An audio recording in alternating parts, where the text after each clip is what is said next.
சாய் பக்தர்களுக்கு என் அன்பு வணக்கங்கள். ஓம் சாய்ராம். என் அன்பு குழந்தையே, சாயப்பா என்னிடத்தில் எத்தனை உண்மைகள் இருக்கிறது என்று இன்னும் 6 மணி நேரத்தில் நீ புரிந்து கொள்வாய். உன்னை தேடி, உன் இல்லத்தை தேடி, உன் குடும்பத்தை தேடி வரும் மிகப்பெரிய ஆபத்திலிருந்து உன்னை விடுவிக்க நான் வந்திருக்கின்றேன். நான் சொல்வதை கவனமாக கேட்டாய், வாழ்வில் வெற்றி பெறுவாய். அலட்சியத்தோடு என்ன நடந்து விடப் போகிறது என்று தாண்டி சென்றால் வருவதை அனுபவிக்க வேண்டும். வாழ்வில் முன்னேற்றம் இல்லாமல் போய்விடும். உன்னுடைய அலட்சியத்தால் தான் இன்று வரை நீ இத்தனை பாடுகளை அனுபவிக்கிறாய். எதிலும் உன் அலட்சியத்தை காட்டி உன்னை மட்டுமல்லாமல் உன் குடும்பத்தையும் பழிவாங்கி விடாதே. உன்னை நம்பி இருக்கும் உன் குடும்பத்தையாவது காப்பாற்ற வேண்டும் என்ற எண்ணத்தோடு இதை ஒருமுறை முழுமையாக கேள்.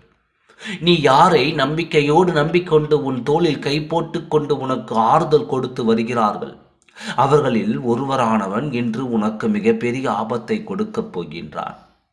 வாழ்நாளில் உன் உயிர் மூச்சு இருக்கும் வரை நீ மறக்க முடியாத, மன்னிக்க முடியாத ஒரு தவறை அவன் உனக்கு செய்யப் போகின்றான். நினைத்து நினைத்து நீ கண் கலங்கும்படியான காரியத்தை உனக்கு கொடுக்கப் போகின்றான். அது உனக்கு வரக்கூடாது என்று தானே இப்பொழுது நான் வந்திருக்கின்றேன். நான் சொல்லும் அடையாளம் சரியா என்று பார்.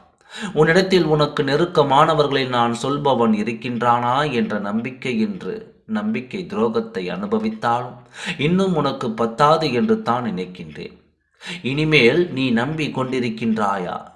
அவர்களில் ஒருவர்தான் உனக்கு தீங்கை கொடுக்க நினைக்கின்றான். இப்போது தோளில் கை போட்டு கொண்டிருக்கின்றான். அதே கையில் கத்தியை வைத்து கொண்டிருக்கின்றான். உன் முதுகுக்கு பின்னால் உன் காலடியில் குழியை வெட்டி கொண்டு நீ எப்பொழுது விடுவாய் என்று காத்திருக்கின்றான். அனைவர் முன்னிலையிலும் நீ இல்லாமல் போக வேண்டும் என்ற எண்ணத்தோடு இருக்கிறார். இன்னும் இன்னும் கொண்டவள் அவன் தீங்கான எண்ணத்தை கொண்டு உன்னை தீர்த்து கட்ட நினைப்பவன். அவனை விட்டு நீ ஒதுங்க வேண்டும் அவனை விட்டு நீ ஒதுங்க வேண்டும் என்ற எண்ணத்தோடு தான் வந்திருக்கின்றேன். இனி ஒரு நிமிடம் கூட அவன் அருகில் உன்னை நிற்க விட மாட்டேன். நான் எங்கு விட்டாலும் நடக்க விட்டால் நான் உன் அப்பாவாக இருந்து என்ன பயன்? உன் வாழ்க்கையை காப்பாற்ற வேண்டும் என்று நான் நினைத்து என்ன பயன்? எதுவுமே பயனில்லாமல் போகுமே என்று தான் பாடாய்ப்பட்டு ஓடோடி வந்தேன். ஆபத்தை புரியாத நீயோ அலட்சியத்தோடு நின்று கொண்டிருக்கின்றாய். இனி என்ன சொல்லி புரிய வைப்பது என்பது வைக்கும் எனக்கும் தெரியவில்லை. என் நட்பு என்று துரோகத்தை கட்டி பிடித்து கொண்டிருக்கின்றாய். கட்டி பிடித்திருக்கும் துரோகத்தை விட்டால்தான் உன் வாழ்க்கை ஒளிமயமாகும் என்பது இந்த சாயப்பாவின் சத்திய வாக்கு. நம்பினால் கேள், இல்லையேல் உன் வாழ்க்கையை நாசமாக்கி அவன் கைகளில் கொடுத்து விடுவாய். நான் வாழ வேண்டும் என்ற ஆசை மட்டும் உனக்கு இருந்தால் பத்தாது. அதற்கு என்னென்ன செய்ய வேண்டுமோ அதை நீ செய்தாக வேண்டும் அல்லவா? வாயினால் மட்டும் சொல்லிக் கொண்டிருக்காமல் செயலிலும் காட்டத் தொடங்கு. உன் வாழ்க்கையை காப்பாற்ற நான் இருக்கின்றேன்.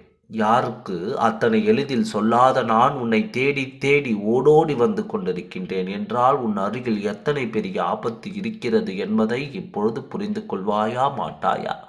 என் அன்பு குழந்தையே, அவன் வாழ ஆசைப்படுபவன். அதுவும் உன் வாழ்க்கையை அழித்துவிட்டு அவன் வாழ ஆசைப்படுகின்றான். ஒரு காலமும் அதை நடத்திவிடக்கூடாது. யாருடைய வாழ்க்கையும் நீ அழிக்க வேண்டாம். உன் வாழ்க்கை அழிக்க நினைக்கும் இவனை தள்ளி வைத்துப்பார், அதுவே போதும். இன்னும் 6 மணி நேரத்தில் உனக்கு அடையாளம் காட்டப் போகின்றேன். சற்றும் உயரமானவன், இருப்பவர்களிலேயே உயரமாக இருப்பவன் அவன். 6 மணி நேரத்தில் அடையாளம் காட்டுகிறேன். தள்ளி நின்று வேடிக்கை மட்டும் பார், மற்றதையெல்லாம் நான் பார்த்து கொள்கின்றேன். ஓம் சாய்ராம். நன்றி, வணக்கம்.